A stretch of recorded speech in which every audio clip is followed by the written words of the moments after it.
Assalamu alaikum warahmatullahi wabarakatuh. Akkam jirtu hordoftoota YouTube channel Hatiqa Oroo. Ana dhufu baga nagaan dhuftanii salaamataan kiyya bakka jirtan hundatti isin biraa haa ga'u isiniin jecha. Egaa hadhammoo akkuma barame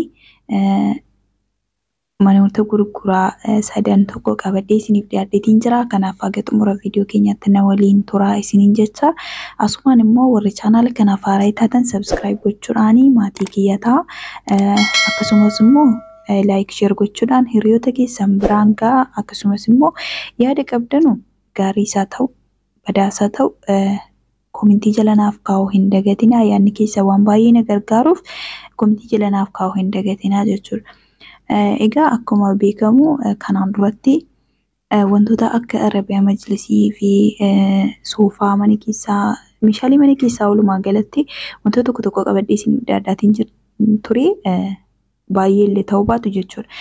Kanaaf warroonni meeshaalee mana keessaa barbaadan meeshaalee mana keessaa maaliyyuu ta'uu danda'a tarii warroonni kanneen akka arabiyaa majlisii fi soofaa fi siree yookaan algaa direesingii adda addaa ta'uu danda'a. Qumsaaxinii yookaan saaxinii uffataa saaxinii kan dhaabbii jechuudha. Waan akkasii ta'uu danda'a. Warroonni barbaadan karaa keenyaan wantoota hundumaa argachuu dandeessu. Haga mana keessanitti isiniif deema. Kanaaf komentii jala isiniif kaa'een ture lakkoofsa achi fudhachuudhaan viidiyoo kaduraarra ilaaluudhaan achi fudhachuudhaan karaa keenyaan wantoota hundumaayyuu argachuu dandeessu jechuudha. Kanaaf egaa gara odeeffannoo keenya addaatti isiniif darba. Manni jalqaba irratti qabadhee isiniif dhiyaadhe mana isin viidiyoo irratti argaa jirtan kanadha. Manni kun akkuma isin argaa jirtan mana gaariidha, mana bareedaadha.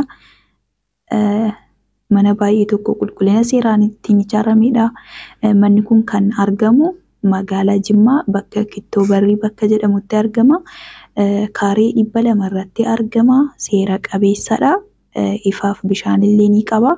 Abbaan mana kana bitachuu barbaadan gatiin isaa $2.7 jedhu abbaan. Abbaan mana kana bitachuu barbaadan lakkoofsa komentii jalqabaa jalaa fudhachuudhaan mana kana dawwaltanii gaafachuu dandeessu jechuudha. Kanaaf gatiin isaa immoo $2.7 jedhu garuu dirdirii xiqqoo hin qabaata. Kanaaf abbaa wajjin dawwaltanii haasa'uu dandeessu jechuudha. Manni inni lammaffaa irratti qabadhee isiniif dhiyaadhe mana isin suuraa kana irratti argaa jirtanudha. Mana kana viidiyoo isaallee argachuu hin dandeenye. Mana isin suuraa irratti argaa jirtanu kanadha. Manni kun mana baay'ee bareedaadha. Mana qulqullina gaariidhaan ijaaramedha. Mukarraa ijaaramee garuu ashawaadhaan garafamee akkasuma immoo wanti hundinuu isaayyuu xumurameera jechuudha. Mana baay'ee tokko seeraan ijaaramedha. Mana bareedaadha. Kana yeroo isin jedhu immoo koornisii isaallee jibsamee galfamee jira. Akkasuma bakki isaa immoo akkuma argaa jirtanu kanadha. Manni kun kaaree 200 irratti argama. Seera qabeessadha. Gatiin isaa immoo $1 jedhu abbaan. Garuu dirdirii xiqqoo hin qabaata. Abbaan mana kanallee bitachuu barbaadan karaa keessaatiin nu dubbisuu dandeessu jechuudha. Kanaaf mana baay'ee bareedaadha. Itti dhiyaadhaa isiniin jedha. Asumaanuu abbaa carraa ta'a. Manni inni sadaffaa irratti qabadhee isiniif dhiyaadhe mana isin asirratti argaa jirtanu kanadha. Manni kun viillaadha.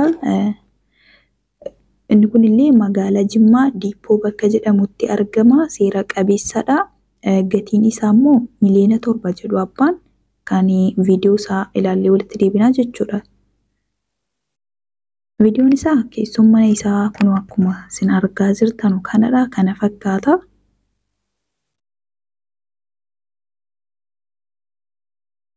Mana baay'ee guddaadha. Mana maatii baay'eedhaaf ta'udha. Mana baay'ee guddaadha. Abbaan mana kanallee bitachuu barbaadan isinillee karaa keessaa nu dubbisaa jechuudha. Kuni $7 jedhu dirdirii xiqqoo ni qabaata. Kanaaf karaa keessaa nu dubbisaa jechuudha. Kanaaf argachuu dandeessu. Lakkoofsa komentii jalqabaarra isiniif kaa'uun dawwaltanii yookaan barreeffamaan illee argachuu dandeessu jechuudha. Manichi kana fakkaata. Egaa walumaa galatti gara fuulduraatti illee wantoota akka manaa fi lafa wantoota garaagaraa isiniif hin dhiyeessaa inshaallah. Kanaaf yaada qabdan koomentii jalatti nuuf kaa'uudhaan nu jajjabeessuu qabdu jechuudha. Akka gara fuulduraatti cimee hojjedhuudhaaf yaada qabdan koomentii jalatti naaf barreessaa. Gara fuulduraatti illee inshaallah akka cimee hojjedhuudhaaf. Kanaaf warri chaanal kanaaf immoo haaraa taatan sabskiraayib gochuudhaan maatii kiyya ta'a. Egaa viidiyoon kiyya har'aa walumaa galatti kana fakkaataa ture. Aga odeeffannoo kan biraatiin walitti deebinutti nagaadhaan naaf tura. Nagaatti.